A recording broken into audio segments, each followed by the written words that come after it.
Olá, estudantes! Tudo bem? Sejam bem-vindos. Arrasta a poltrona ou a sua cadeira, se acomode no seu cantinho preferido que vai começar a sua aula de História aqui no Levei em Casa na TV. Eu sou o Gabriel Jesus, professor de História. Que tal começar a aula registrando a sua presença? Aponte o celular para esse QR Code que aparece na sua TV, para nós sabermos que você participou da aula. A sua interação é muito importante. Combinado? Mas antes, vou passar algumas informações para vocês que estão nos assistindo. A aula de hoje é destinada aos estudantes do 8º ano do ensino fundamental. Irá trabalhar com a seguinte habilidade da BNCC: identificar e contextualizar o protagonismo das populações locais na resistência ao imperialismo na África e Ásia.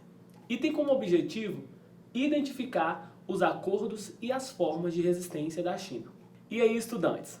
Na aula de hoje, vamos conhecer as guerras do ópio. As referências ao consumo de drogas na antiguidade são escassas e isoladas. Quando aparecem, as drogas são mencionadas quase por acaso e se concentram em aspectos medicinais e religiosos, deixando de lado qualquer alusão ao uso recreativo. Há, no entanto, um comércio internacional de drogas desde o ano 1000 a.C. E a arqueologia se juntou à ciência para desvendar a verdade que aparece ter sido cuidadosamente ocultada por escritores antigos e seus subsequentes tradutores. Para isso, vamos viajar para a China, pois todo o conflito foi protagonizado por lá. A China era uma grande produtora de seda, de porcelana e de chá, sendo o último o produto que despertava maior interesse nos britânicos. Em 1720, eles compraram cerca de 12.700 toneladas de chá dos chineses e em 1830 compraram cerca de 360 mil toneladas. Entretanto, os chineses não tinham interesse algum nos produtos europeus, o que acarretava lucros muito pequenos aos ingleses. Apenas um produto despertava grande interesse neles e por muitas vezes era aquele que fazia com que o comércio com a China obtivesse certo lucro. Esse produto era o ópio. Bem, vamos falar sobre o aparecimento do ópio. Uma das primeiras pistas que os povos antigos consideravam a papoula muito mais do que uma planta bonita, vem do uso frequente em estátuas e gravuras. Nessa imagem, vemos a escultura feminina descoberta na ilha de Creta, chamada de a deusa da papoula, devido aos ornamentos na cabeça. Acredita-se tratar de uma deusa minoica.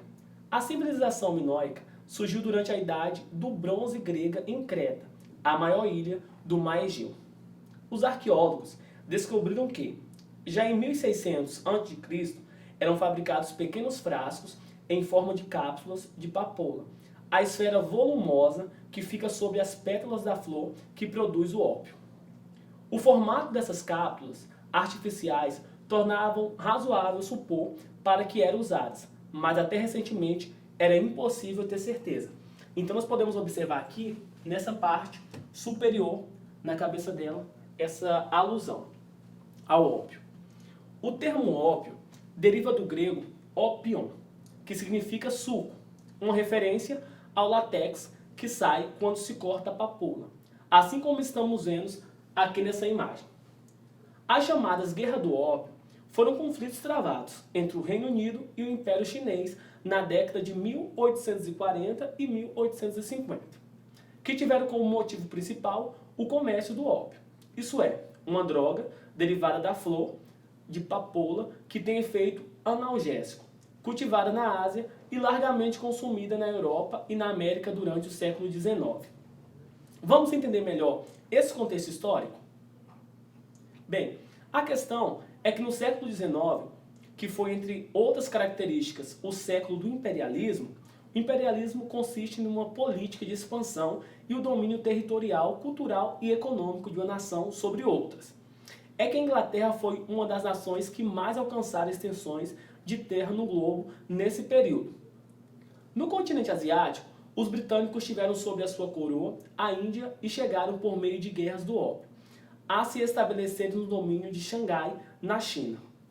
A Inglaterra era altamente lucrativos os negócios empreendidos pela Companhia Britânica dos Índios Orientais, Entre os produtos mais negociados estavam o chá e o ópio. Os ingleses compravam chá dos chineses e levavam o ópio para a venda no Ocidente. Havia uma demanda muito grande por ópio na Europa e na América.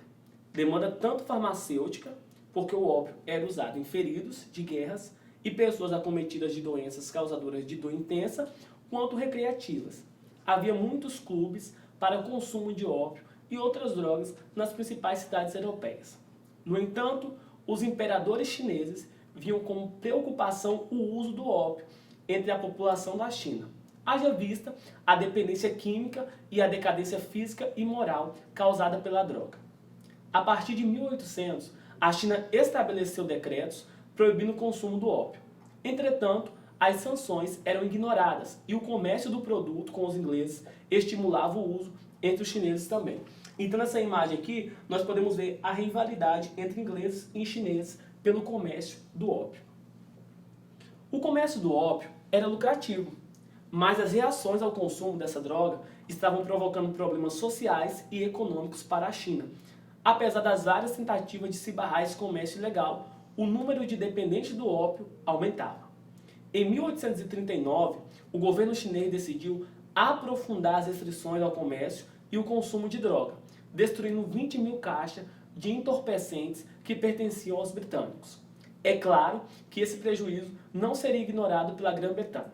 Um aldeão chinês foi assassinado por britânicos e os assassinos se recusaram a se apresentar no tribunal para julgamento. Navios de guerra britânicos foram enviados para a China e destruíram o bloqueio comercial no Rio das Pérolas, próximo a Hong Kong. Então, nós podemos ver aqui o comércio desagradava a China, só que eles não conseguiam impedir devido aí ao comércio lucrativo e o número de pessoas que apreciavam o ópio. A primeira guerra do ópio ocorreu entre 1839 e 1842. A primeira guerra do ópio começou quando os britânicos enviaram uma força expedicionária para a cidade chinesa de Cantão e ocuparam a região. O governo da China enviou suas tropas, dando início à guerra. Nessa primeira fase da guerra do ópio, os britânicos derrotaram os chineses. Logo após o fim do conflito, os dois países assinaram, em 1842, o Tratado de Nanjing, que obrigou a China a pagar indenizações e entregar Hong Kong aos britânicos e abrir seus portos ao livre comércio. No ano seguinte, outro tratado, o de Homem, foi assassinado e deu aos britânicos o direito de serem julgados pelos tribunais da Grã-Bretanha. Aqui podemos ver os governadores chineses fiscalizando e destruindo ali o comércio, a carga do ópio. Bem, a Segunda Guerra do Ópio ocorreu entre 1856 a 1860. Essa guerra pode ser vista como uma extensão da Primeira Guerra do Ópio, daí o nome que lhe foi atribuído. Os britânicos venceram a Primeira Guerra do Ópio e impuseram sua presença no território chinês, ampliando o comércio de seus produtos. A China reagiu à tentativa inglesa de expandir seu domínio sobre o território e, em 1856, dava-se início à Segunda Guerra do Ópio. Os chineses enviaram tropas para lutar contra os navios ingleses, mas também destruíram as fábricas que produziam produtos estrangeiros. Dessa vez, a Grã-Bretanha contou com o apoio da França e em 1860 novamente saiu vencedora de mais um conflito contra a China. Então aqui nós podemos ver mais ou menos um pouco dessa imagem, um pouco dessa destruição ali causada pelas guerras. As consequências das guerras foram a presença dos ingleses no Oriente e reabertura dos portos chineses para a entrada de produtos externos na economia da China. A ilha de Hong Kong pertenceu à Grã-Bretanha até 1997, quando foi devolvida aos chineses. Dava início à colonização da Ásia por parte das nações europeias que devolviam seus parques industriais e necessitavam de matéria-prima barata e mercado consumidor. Então aqui quais são as principais consequências? A presença dos ingleses e a abertura dos portos chineses para a entrada de produtos externos na economia da China. Bem, atualmente o ópio é ilegal e considerado uma das substâncias mais viciantes que existem. No entanto, possui propriedades anestésicas e por milhares de anos foi utilizado como sedativo e tranquilizante.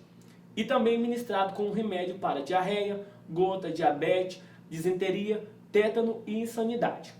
Devido à grave dependência que o ópio causa, o usuário pode morrer em razão da síndrome de abstinência. A crise de abstinência inicia-se dentro de 12 horas, aproximadamente.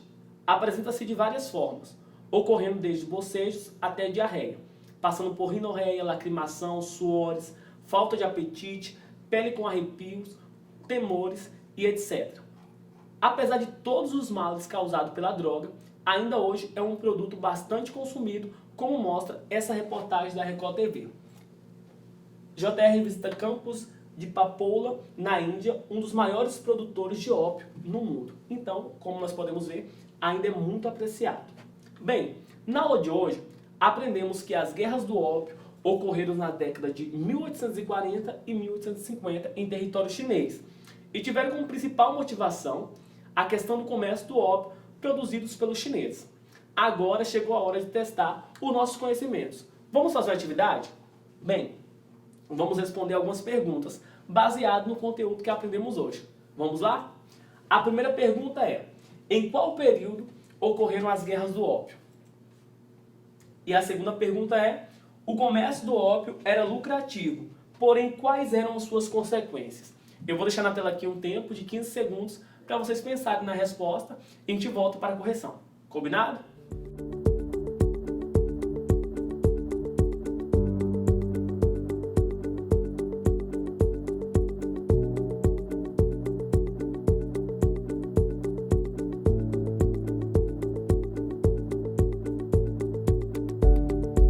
E aí, pessoal, voltamos para a correção. Conseguiram responder?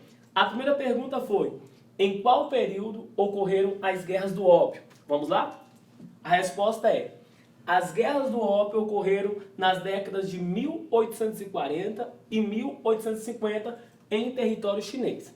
E a segunda pergunta foi: o comércio do ópio era lucrativo, porém, quais eram as suas consequências? Vamos lá? O comércio do ópio era lucrativo, ok. Mas as reações ao consumo dessa droga estavam provocando problemas sociais e econômicos para a China. Bem, são aí a resposta das duas perguntas que nós fizemos aqui na nossa aula de hoje. Pessoal, a nossa aula está chegando ao fim, mas antes, vamos relembrar o que aprendemos hoje? Bem, na aula de hoje aprendemos sobre a origem do ópio. Conhecemos a influência exercida e os principais produtos comercializados pela China. Vimos ali também o comércio do ópio era lucrativo, era algo que gerava lucros, porém dependência. Vimos também a história da Primeira e Segunda Guerra do Ópio. Aprendemos hoje sobre as consequências da Guerra do Ópio, com a presença dos ingleses, demandou ali um pouco de consequências negativas para a China.